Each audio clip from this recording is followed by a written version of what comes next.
Student, today I am going to start your first chapter. The chapter name is Nature and Purpose of Business. In earlier video, in the video of introduction, we have to be discuss about the chapter is divided into two sections. The first section is History of Trade and Commerce. It means it deal with the history of trade and commerce in ancient India. And the second section is it deal with concept, nature and purpose of business. So let us we discuss the history of trade and commerce. इस video में हम देखेंगे कि किस तरीके से India में जो ट्रेड एंड कॉमर्स है उसकी क्या हिस्ट्री रही थी. हमारे इंडिया में ट्रेड एंड कॉमर्स कैसे स्टार्ट हुआ था. So India has Himalaya in the north, bordered by water in south. India got connected to adjoining foreign countries through the network of road lead to Silk Route. India जो है उसके north में हिमालय है, south पूरा हमारा south में सब जगह हमारा ऑल अराउंड वाटर है. इंडिया हमारा कनेक्टेड है फॉरेन कंट्रीज से, जो नेटवर्क सारे रोड्स को एक दूसरे से जोड़ता है उसको हमने सिल्क रूट नाम दिया था. ये अकॉर्डिंग टू हिस्ट्री. ऐसा नहीं है कि बिजनेस अभी से स्टार्ट हुआ है.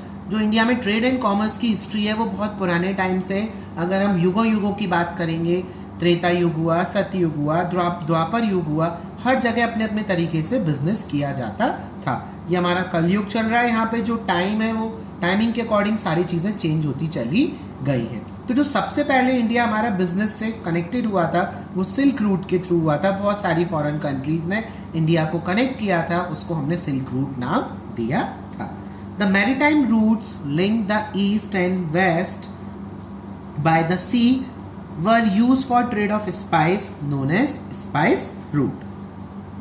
जो हमारा मैरीटाइम रूट था उसको लिंक किया ईस्ट से एंड वेस्ट से, सी के थ्रू, समुद्र के थ्रू जो हमारा रूट लिंक हुआ था वो हमारा मेन पर्पस उसका क्या था, ट्रेड, स्पाइस ऑफ ट्रेड. जो मसाले थे उन मसालों का व्यापार किस तरीके से किया जाए, तो वो समुद्री यात्रा के थ्रू शुरू हुआ था, उसको स्पाइस रूट नाम दिया गया था. पहले के टाइम में क्या होता था कि जो हमारे जितने भी बिजनेसमैन थे, इंडिया एक हमारा एक मेन ट्रेडिंग सेंटर बोला जाता था. इंडिया में सारी चीज़ों की जो फसल थी, एग्रीकल्चर था, वो हमारा मेन लिवलीहुड सोर्स बोला जाता है. अभी तक most of the people still dependent on the agriculture as earning for their livelihood also. तो इंडिया में पुराने टाइम में भी जो स्पाइस थी, मसाले, वो डिफरेंट तरीके के मसाले यहाँ पर उगाए जाते थे और यहाँ पे मसालों का प्रोडक्शन किया जाता था. तो जब प्रोडक्शन हो रहा है तो प्रोडक्शन होगा तो सेल्फ कंजप्शन करेंगे. सेल्फ कंजप्शन करने के बाद जो चीज़ें बचेंगी उसको हम मार्केट में सेल भी करेंगे. तो जो इंडिया के व्यापारी होते थे वो समुद्री यात्रा करते थे और डिफरेंट 6 महीनों तक अपने माल को लेकर समुद्रों से जा रहे हैं, डिफरेंट शहर पढ़ रहे हैं, कंट्रीज़ पढ़ रही हैं, वहाँ पे जाकर उन सब मसालों को सेल करते थे. पर जो फॉरेनर्स थे उन्होंने देखा कि इंडिया एक हमारा मेन सेंटर है, वहाँ स्पाइस बहुत अच्छे मिलते हैं, हमें स्पाइसेस की बहुत ज़्यादा नीड होती थी. तो वो रूट हमारा कौन सा दिया गया, स्पाइस रूट नाम दिया गया.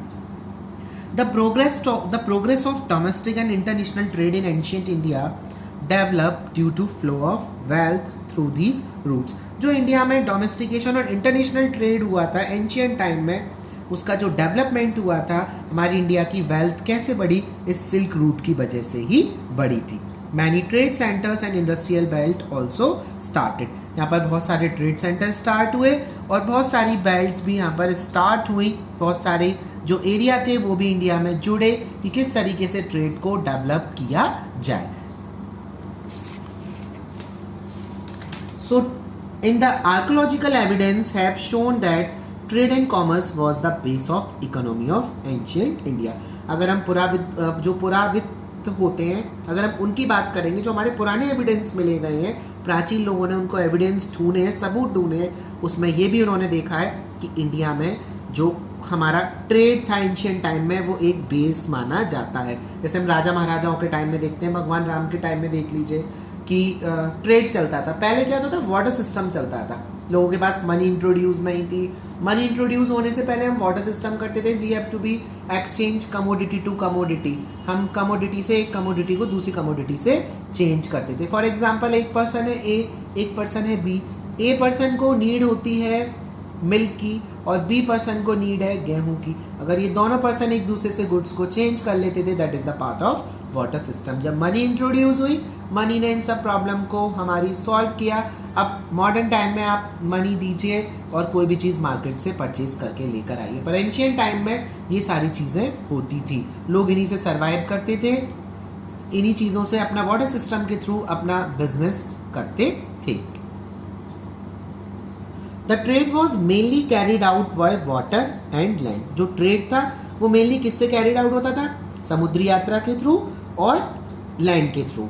Means land transport and water transport ये हमारे मेन थे, जिसकी वजह से हम क्या करते थे, ट्रेड को करते थे। द सिविलाइजेशन लाइक हड़प्पा, हमारी संस्कृति ले लीजिए, मोहनजोदारो ले लीजिए, ये सब कमर्शियल कनेक्शन दिखाते हैं मेसोपोटामिया के साथ। वहाँ पर हम गोल्ड को, सिल्वर को, कॉपर को और हमारे जो रंगीन पत्थर होते थे जिसको हम बोलते हैं कलर्ड जेमस्टोन्स, उनके साथ भी हम अपना ट्रेड स्टार्ट करते थे।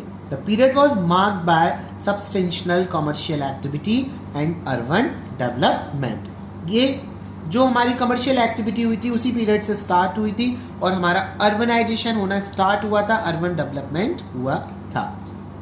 There were some trade regulations, different types of coins and weighting practice.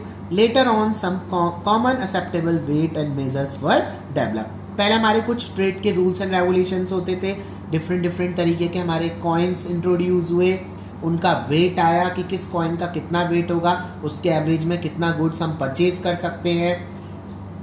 साथ ही साथ फिर जो हमारे कॉमन वेट थे उनको एक्सेप्ट किया गया वर्ल्ड वाइड और उनके मेजर्स को वर्ल्ड वाइड एक्सेप्ट किया गया कि किस तरीके से वर्किंग क्राइटेरिया हमारा बेटर होता चला जाए और ट्रेड हमारा डेवलप हो जाए कि हम एक किलो में इतने रुपए देकर इतनी चीज़ को हम परचेज कर सकें। पहले डिफरेंट कॉइन्स थे, उनके थ्रू होता था। कॉइन्स के बाद कॉइन्स हैवी मटेरियल बोला जाता था, कैरी करने में प्रॉब्लम होती थी, तो फिर हमारी पेपर मनी इंट्रोड्यूस हुई। मॉडर्न टाइम में आप देख रहे हैं कि जो ट्रांजेक्शन्स हो रहे हैं वो सब ऑनलाइन ट्रांजेक्शन्स होते हैं। आपके अकाउंट में मनी होनी चाहिए, आप घर बैठे किसी भी चीज़ को इजी मैनर में परचेज कर सकते हैं। तो ऐसा नहीं है कि ट्रेड हमारा अभी से स्टार्ट था। एंशियंट टाइम में अगर हम मोहनजोदाड़ो की बात करें, हड़प्पन संस्कृति की बात करें, तो सब जगह हमारे ट्रेड की ऐसे निशानियाँ मिली हैं जिससे हमें पता चलता है कि भारत में बहुत पुराने समय से व्यापार होता था।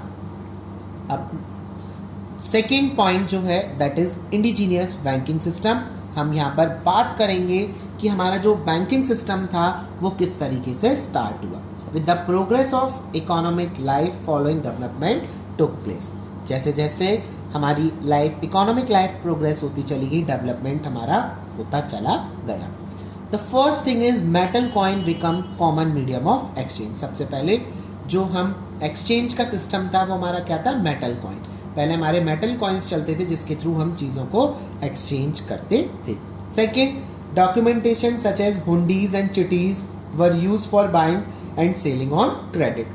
अगर किसी पर्सन को कोई भी गुड्स परचेज करनी है, क्रेडिट बेस पे परचेज करनी है, उधार परचेज करनी है, तो वो पर्सन क्या करता था, हुंडीज, जो महाजन लोग होते थे जो व्यापार करते थे वो क्या कहते थे, पैसे उधार देते थे। तो हुंडी हमारा क्या था, हुंडी एक हमारा एक ऐसा क्रेडिट डॉक्यूमेंट था जिसमें वो लेन देन लिखते थे कि इतने समय तक आप मुझे मेरा पैसा वापस करोगे और उसकी इतनी ब्याज आप मुझे अदा करोगे इतने महीने तक। तो उसमें टाइम पीरियड भी आपका डिसाइड होता था, लाइक एज चिटीज में भी आपका सेम टाइम पीरियड डिसाइड रहता था। हुंडी बिकम वेरी पॉपुलर। हुंडी हमारी सबसे ज़्यादा पॉपुलर रही थी। Why it is very popular? हुंडी जो थी वो हमारी क्यों पॉपुलर हुई थी, क्यों? It is a warranty of payment of money. ये हमारी वारंटी होता था कि इतने टाइम तक आप हमारा पेमेंट कर देंगे और एक अनकंडीशनल प्रॉमिस को इंडिकेट करता था। ये हमारी वैलिड नेगोशिएशन के साथ में ट्रांसफ़र की जा सकती थी। हम इसको इजीली ट्रांसफ़र कर सकते थे कि दूसरा पर्सन, अगर आप नहीं दे रहे हो तो मेरी जगह मेरा पैसा वो दूसरा पर्सन आपको पे कर सकता है। तो वैलिड नेगोशिएशन वहाँ पर हमारा रहता था। तो the different types of hundis जो हमने इंडियन मर्चेंट्स ने यूज़ करी थी, जो हमारे व्यापारी थे, जो इंडिजीनियस बैंकिंग सिस्टम थे, उनमें जो भी हमारे व्यापारी थे, उन्होंने कौन कौन सी हमारी हुंडीज को स्टैब्लिश किया था, उन्होंने क्या क्या नाम दिया था, धानी जोग, सहजोग, फिरमान जोग, देखनहार, धानी जोग, फिरमान जोग, जोकमी, ये सब हमारे किसके नाम थे, हुंडीज के नाम थे। अगर कोई पर्सन किसी भी जो धानी जोग था उसका क्या मतलब था, उसका अगर हम क्लासिफिकेशन देंगे तो वो हमारा क्या था, उस हुंडी का क्या फंक्शन था, पेएबल टू एनी पर्सन, ये आप किसी भी पर्सन को पेएबल कर सकते हो। It is payable to any person, no liability who receive payment, और कोई भी आपकी लायबिलिटी नहीं रहेगी जो पर्सन उस पेमेंट को रिसीव करेगा। इसी तरीके से हमारे डिफरेंट हुंडीज स्टार्ट हुई थी, इस तरीके से हमारे यहाँ इंडिजीनियस बैंकिंग सिस्टम का स्टार्टिंग हुई थी, पर हुंडी हमारी सबसे ज़्यादा पॉपुलर मानी गई थी। फिर then the fourth point is this, development of indigenous banking system played special role. जैसे जैसे हमारा डेवलपमेंट हुआ, डेवलपमेंट हमारा किसका हुआ, इंडिजीनियस बैंकिंग सिस्टम का डेवलपमेंट हुआ, उसने बहुत ज़्यादा स्पेशल रोल प्ले किया। The role number 1, people began to deposit precious metal with the lending institution acting as a banker और सेठ। जो पीपल्स थे उन्होंने प्रीशियस जो हमारे मेटल्स होते थे उनको डिपॉजिट करना स्टार्ट कर दिया लैंडिंग इंस्टीट्यूशंस को, और जो हमारे बैंकर और सेठ बोले जाते थे कि इसके थ्रू आप हमें पैसे उधार दे दीजिए, या हम अपना पैसा जमा करके जा रहे हैं, इसके हमें आप ब्याज दे सकते हैं। तो ये ब्याज का काम कौन करता था, महाजन लोग, सेठ लोग, बैंकर भी यही बोले जाते थे। These banker and सेठ become an instrument of supplying money for producing more goods। ये जो बैंकर्स थे, ये सेठ थे, हमारे मेन इंस्ट्रूमेंट बोले जाते थे, वो मनी सप्लाई करते थे। आपको डिफरेंट गुड्स की नीड है तो आप इन लोगों के पास जाकर, नीडी पीपल इनके पास जाता था और अपने प्रीशियस मेटल्स को या कुछ भी चीज़ एवरेज में इनके पास रखता था, सोना रखा या प्रीशियस मेटल्स रखे, अपने गहने रखे, उसके बिहाफ में ये लोग क्या करते थे, उनको पैसा देते थे कि आप मार्केट में जाकर अपने गुड्स को प्रोड्यूस करो, देन एक पर्टिकुलर टाइम के बाद मेरा पैसा मुझे वापस कर दो। जैसा अभी बैंक में होता है, हमें लोन लेना है तो लोन लेने के लिए हम क्या करते हैं, हम लोन के लिए अप्लाई कर रहे हैं तो हमें कुछ ना कुछ एक डॉक्यूमेंट बैंक के पास रखना पड़ेगा, फिर बैंक उसके बेस पे हमें लोन प्रोवाइड कराएगा। Indigenous banking system play a special role in lending money and financing domestic trade। Indigenous banking ने एक स्पेशल रोल प्ले किया कि कैसे पैसा उधार दिया जाए और डोमेस्टिक ट्रेड जो हमारा फाइनेंस है, उस डोमेस्टिक ट्रेड के लिए फाइनेंस किस तरीके से किया जाए। The fifth point is this, agriculture and domestication of animal also help to generate surplus and saving for investment। जो हमारा एग्रीकल्चर था और जो डोमेस्टिकेशन था, एनिमल का घर, जैसे जितने भी हमारे जानवर होते हैं उनको पालना, उनसे डिफरेंट हम प्रोडक्ट लेते थे, जैसे गाय भैंस है, इससे हम हमें दूध मिल रहा है तो उस दूध को हम डिफरेंट फॉर्म में चेंज करके उसको मार्केट में सेल करते थे। तो इससे हमारा सरप्लस और सेविंग होना स्टार्ट हुआ, हमने इन्वेस्टमेंट भी ज़्यादा करना शुरू किया। Due to favourable climatic condition people of India were raised to 2 or 3 crops in year. हमारे इंडिया में जो क्लाइमेटिक कंडीशन है वो टाइम टू टाइम चेंज होता रहता है, इसकी वजह से हम डिफरेंट तरीके की फसल भी उगा सकते हैं।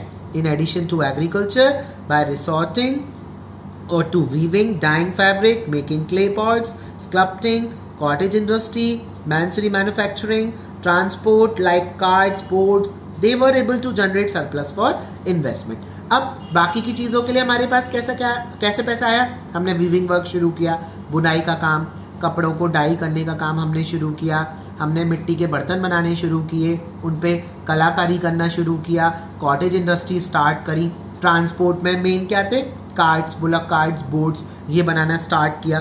उसके साथ साथ हमारे पास जनरेट सरप्लस होना स्टार्ट हो गया और हमने मनी को इन्वेस्ट करना स्टार्ट किया। इसी से हमारा डेवलपमेंट फेज शुरू हो गया था।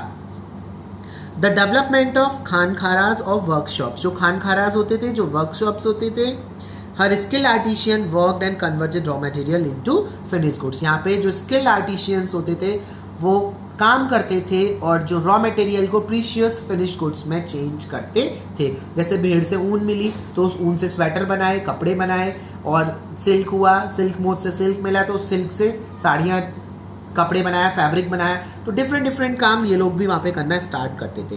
Family based apprenticeship system was practice, सारी फैमिली उसी काम में लग जाती थी। इस तरीके से अप्रेंटिसशिप सिस्टम भी स्टार्ट हुआ, so that their art and skill could be transfer to next generation, जिससे उनकी जो आर्ट है, उनके जो स्किल्स हैं, वो नेक्स्ट जनरेशन तक हमारे ट्रांसफर हुए थे। इन वर्कशॉप का मेन वर्क क्या था कि जो स्किल आर्टिशियंस थे, they have to be converted the raw material to the different kind of finished goods.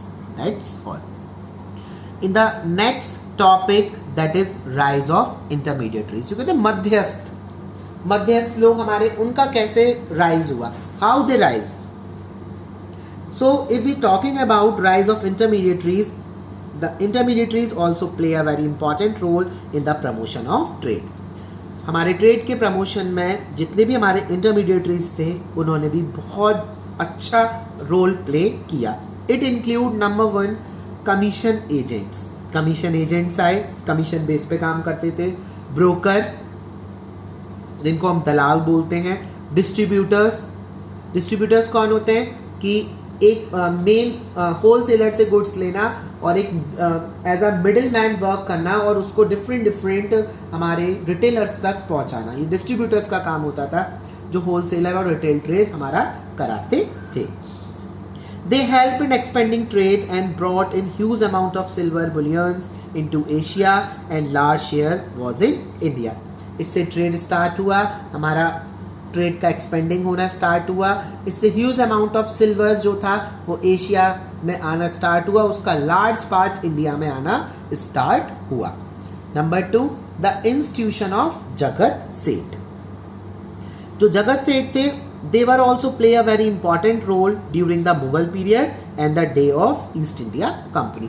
ये जो जगत सेठ थे, उन्होंने मुगलों के समय पर और जो ईस्ट इंडिया कंपनी थी ब्रिटिशर्स के टाइम पर बहुत ही इंपॉर्टेंट रोल प्ले किया था, क्योंकि ईस्ट इंडिया कंपनी के आने से पहले इंडिया मुगलों के हाथ में थी। उसके बाद जब हम फ्री हुए 1947 में हम फ्री हुए, उससे पहले किसका हमारे यहाँ राज चलता था? साम्राज्य। ब्रिटिशर्स ने अपना पूरा राइट इंडिया के ऊपर कर रखा था, अपनी कॉलोनीज इंडिया के ऊपर बना रखी थी।